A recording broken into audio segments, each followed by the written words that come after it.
অনেকে লিখতেছেন যে নাকি আমাকে নাকি আকিকার অনুষ্ঠানে দাওয়াত করা হয়েছে। এটাও 100% আমি জানি না। আজকে আমাদের সুফি দর্শনের অন্যতম মুখপাত্র জনাব ডক্টর কুদরতে খোদা সাহেবের কারিমে খোদা, তার আজকে আকিকার অনুষ্ঠান। সেখানে আমরা সকলে তার জন্য ইনশাআল্লাহ দোয়া করব। कैसा लगा मेरा मजाक?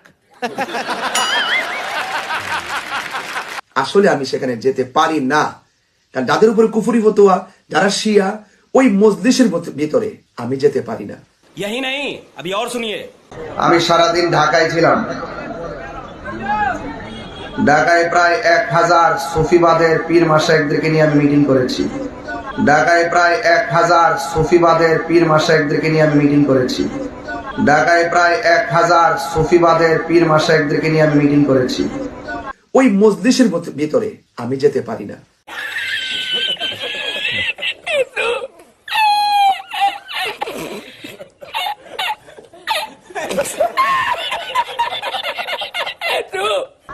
ধরেন না 1000 পীর মাশায়েখদের মিটিং মানে হলো প্রায় 20 লক্ষ লোকের প্রতিনিধিদেরকে নিয়ে মিটিং করেছি। समझ रहे हो? समझ रहे हो ना? তো এই মিটিং শেষ করে দৌড়ায় আমি এখানে এসেছি। चीटिंग करता है तू।